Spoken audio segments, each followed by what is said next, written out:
Inti, the Microbot version 3.0. Hello bots, welcome to Microbot Tamil. இது நம்மளோட Python சீரிஸோட part 7 video. இதில் நம்ம பார்க்க போகிறது என்னன்னா, டேட்டா டைப்ஸோட அடுத்த பார்ட்டான ஃப்ளோட். ஸோ ஃப்ளோட்னா என்ன, அது எப்படி யூஸ் பண்ணலாம், அதை பற்றி பார்த்துருவோம். ஸோ அதுக்கு முன்னாடி நம்ம இந்த பழைய கோட்ஸ்லாம் அப்படி கமெண்ட் பண்ணிக்குவோம். பெட்டர் நம்ம இந்த ஃபைலை விட்டுட்டு ஒரு புது ஃபைலை ஓப்பன் பண்ணிக்கலாம். இது அப்படியே இருக்கட்டும். ஸோ இது நம்பர் சொல்லிட்டு ஒரு ப்ராஜெக்ட் ஃபைல் இருக்குது. இதை நான் ரீநேம் பண்ணி இன்டீஜர் சொல்லிட்டு மாற்றிக்கிறேன். ஸோ நீங்களே அப்படி கற்றுக்கலாம் எப்படி ரீநேம் பண்ணணும்னு சொல்லிட்டு. ரைட் கிளிக் பண்ணி இங்கே ரீஃபேக்டர் சொல்லிட்டு இருக்கோம், அங்கே போயிட்டு ரீநேம் கொடுத்தாலும் ஓகே, இல்லை மேலே இருக்க ரீநேம் கொடுத்தாலும் ஓகே.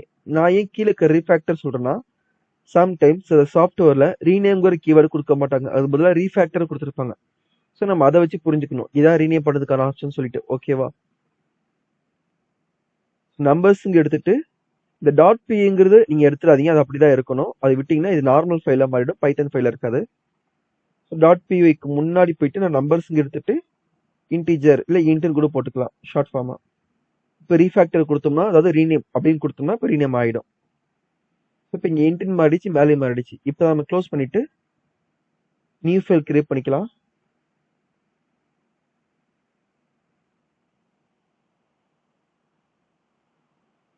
ஃப்ளோட்டு சொல்லிட்டு கொடுத்துட்டேன். இப்போ நம்ம என்டர் தட்டோம்னா புது ஃபைல் கிரியேட் ஆயிடுச்சு. இந்த ஃப்ளோட் அப்படின்னு கேட்டிங்கன்னா, ஃப்ளோட்டுங்கிறது ஒரு டைப் ஆஃப் டேட்டாங்க, டேட்டா டைப். பட் உள்ள கொடுக்குற வேல்யூ பார்த்தீங்கன்னா டெசிமலாக இருக்கும். இப்போ நான் 2.5 அப்படின்னு இப்போ ஒரு நம்பர் மென்ஷன் பண்ணி வச்சுக்கோங்களேன். இது வந்து நம்ம டெசிமல் வேல்யூ சொல்லுவோம் இல்லையா, பாயிண்ட் வச்சாலும் டெசிமல் தான் அர்த்தம். பட் இதை நம்ம ப்ரோக்ராமில் டேட்டா டைப்ஸ் படி ஃப்ளோட் அப்படின்னு சொல்லுவோம். ஓகேவா, ஸோ இப்போ நான் என்ன பண்ணுறேன்னா, இந்த ஃப்ளோட் வேல்யூவை நான் ஒவ்வொரு வேரியபிளில் தனித்தனியாக அசைன் பண்ணிக்கிறேன். இப்போ ஏன்னு சொல்லிட்டு ஒரு வேரியபிள் கொடுத்துக்கிறேன். அதுக்கு பார்த்தீங்கன்னா 2.5 அப்படி சொல்லிட்டு கொடுத்துக்கிறேன். நம்மளா சும்மா கொடுத்துக்கிறது தான், 2.5 தன அவசியம் இல்லை. நீங்கள் வந்து வேற வேற நம்பர் கொடுத்து ஸ்டோர் பண்ணிக்கோங்க. பின்னு சொல்லிட்டு ஒரு வேரியபிள், நான் ஏன் பி தான் கொடுக்கணுமாங்க ஆர்டர் படி அப்படின்னு கேட்டால் கிடையாது. ஏக்கு அப்புறம் பி தான் வரணுங்கிற அவசியம் கிடையாது. நீங்கள் சீன் கொடுத்துக்கலாம், இல்லை ஏபிசிடின்னு கூட கொடுத்துக்கலாம், அது நம்ம இஷ்டம் தான். நான் சும்மா ஒரு ஃப்ளோவாக்குன்னு சொல்லிட்டு பி கொடுத்துருக்கேன், நீங்கள் என்ன வேணால் கொடுத்துக்கோங்க. நான் பீன் கொடுத்து அடுத்து என்ன பண்ணுறேன்னா 4.2 அப்படின்னு சொல்லிட்டு ஸ்டோர் பண்ணிக்கிறேன். ஓகேவா, இப்போ என்ன பண்ணுறேன்னா, நான் இந்த ரெண்டு வேரியபிளையும் தனித்தனியாக பிரிண்ட் பண்ணி பார்த்துக்கிறேன், எனக்கு ப்ராப்பர் அவுட்புட் வருதான்னு சொல்லிட்டு. இப்போ பிரிண்ட் ஏன்னு கொடுத்து இப்போ ரன் பண்ணலான்னு பார்த்தா நமக்கு மேலே வந்து பழைய ப்ராஜெக்ட் ஃபைலான இன்ட்டு தான் ஸ்டோர் ஆயிருக்கு. நான் முன்னவே சொன்ன மாதிரி இங்கே வந்து நமக்கு இங்கே என்ன ப்ராஜெக்ட் ஃபைல் இருக்கோ அதுதான் நமக்கு மேலே ஷோ ஆகணும். ஆகலை என்ன பண்ணலாம், ரைட் கிளிக் பண்ணி இந்த ரன் பட்டன் கொடுத்தா நமக்கு மேலே கரண்ட் ஃபைலுக்கு ஷோ ஆகிடும். இல்லைனா இதில் கொடுத்துருக்கிற மாதிரியே கண்ட்ரோல் ஷிஃப்ட் F10. எனக்கு வந்து இந்த மாதிரி இருக்குது, உங்களுக்கு மேபி ஒரு சில சேஞ்சஸ் இருக்கலாம். இப்போ எனக்கு கொடுத்துருக்க சேஞ்சஸ் பார்த்தீங்கன்னா கண்ட்ரோல் ஷிஃப்ட் F10 நமக்கு மேலே மாறிடும். இப்போ நான் அந்த மெத்தட் யூஸ் பண்ணிக்கிறேன். ஏன்னா ஒவ்வொரு வாட்டி நான் மேலே போய் ரன் கொடுத்தேன்னா அது ரொம்ப டிலே ஆகும் எனக்கு. பட் ஷார்ட் கீ ரொம்ப ஈஸியாக இருக்கும் இல்லையா. இப்போ நான் என்ன பண்ணுறேன், கண்ட்ரோல் ஷிஃப்ட் F10 நமக்கு இப்போ ரன் ஆகும் பாருங்க. ப்ரெஸ் பண்ணிட்டேன், மேலே ஃப்ளோட்டுன்னு மாறிடுச்சு. கீழே பார்த்தீங்கன்னா எனக்கு அந்த ஏயோட வேல்யூ 2.5 சொல்லிட்டு பிரிண்ட் ஆயிடுச்சு. ஓகே, இப்போ நமக்கு ப்ரோக்ராம் நல்லாவும் தெரிஞ்சிருச்சு. இப்போ என்ன பண்ணுறேன்னா, இங்கே நமக்கு தெரியும் ஏயோட வேல்யூ வந்து நம்ம 2.5 சொல்லிட்டு, இப்போ பியோட வேல்யூ என்ன இருக்கும், நம்ம ஸ்டோர் பண்ண 4.2 தான் இருக்கும். ஸோ 4.2 வந்துருச்சு இல்லையா. இப்போ நான் என்ன பண்ணுறேன்னா, இங்கே வந்து ஏ பிளஸ் பின்னு கொடுக்க போகிறேன். ஏ பிளஸ் பின்னு சொல்லிட்டு கொடுத்தோன்னா ரெண்டோட வேல்யூ ஸ்டோர் ஆகி ஒன்றா காட்டும். 6.7 காட்டிருச்சு. நான் ஏன் இங்கே ஏ பிளஸ் பி தான் கொடுக்கணுமா கேட்டேன், இல்லை, நம்ம இங்கே பி பிளஸ் ஏவும் கொடுத்துக்கலாம். பி பிளஸ் ஏ எப்படி பார்த்தாலும் வேல்யூ ஒன்று தானே,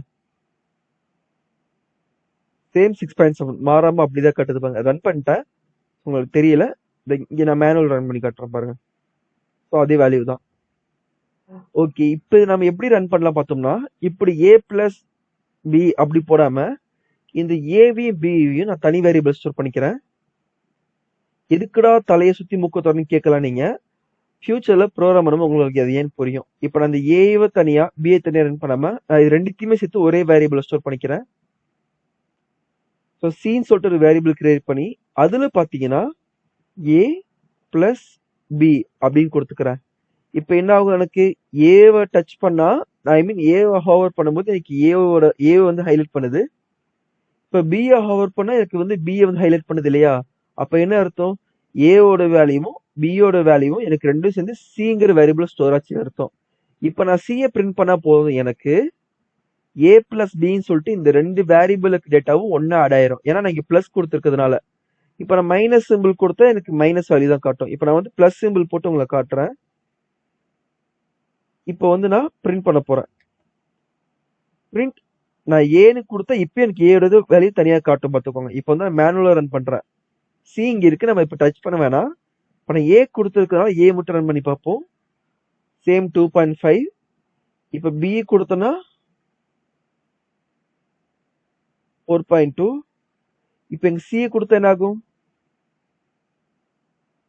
எனக்கு இந்த ரெண்டு வேரியபிள் இருக்கிற வேல்யூ சேர்ந்து இங்க மொத்தமா பிரிண்ட் ஆகும். இப்போ சி கொடுத்து ரன் பண்ணுவோமா? ஸோ 6.7. நான் சில தனி வேல்யூ ஸ்டோர் பண்ணல, இந்த சில ஸ்டோர் பண்ண வேல்யூவே இந்த ஏவும் பியும் தான். இப்போ இது ரெண்டும் சேர்ந்து சில ஸ்டோர் ஆயிடுச்சு. இப்போ அந்த சி எனக்கு இங்க பிரிண்ட் ஆயிடுச்சு. ஓகேவா? இதை நம்ம எப்படி மாடிஃபை பண்ணலாம் பார்த்தோம்னா ஈஸி. இப்போ நம்ம எல்லாருக்கும் தெரியுங்க. இப்போ நமக்கு வந்து ஒரு சின்ன டாஸ்க் பண்ணி பார்ப்போம். நம்மளுக்கு பையோட வேல்யூ தெரியும் தானே? ஸோ ஆல்ரெடி ஸ்கூல்ல 9th 10th படிச்சிருப்போம் பையோட வேல்யூ சொல்லிட்டு. ஸோ பையோட வேல்யூ யோசிச்சு பாருங்க எல்லாரும். பையோட வேல்யூ என்னன்னா 3.1714 நினைக்கிறேன். 3.14.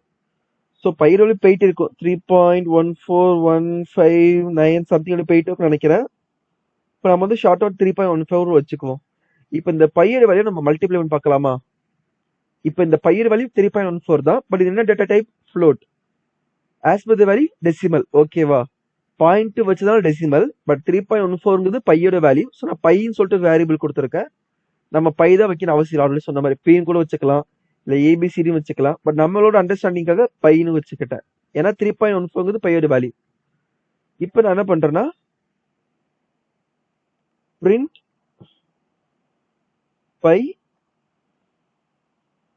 இன்டூ 2 அப்படின்னு கொடுத்தனா இப்போ நமக்கு பையோட வேல்யூ மல்டிப்ளை பிரிண்ட் ஆகும். 3.14 நான் இன்டூ 2ன்னு கொடுத்தாலும் ஒண்ணுதான், இல்ல 3.14 அது வந்து பைங்கிற வேரியபிள் ஸ்டோர் பண்ணி அதோட மல்டிப்ளை 2 கொடுத்தாலும் ஒண்ணுதான். இப்போ ரன் பண்ணி காட்டுற பாருங்க, எனக்கு 6.28 சொல்லி காட்டுதுங்க. ஸோ நமக்கு ப்ரோக்ராம் சக்சஸ் ப்ராப்பர் ஒன் ஆயிருச்சு.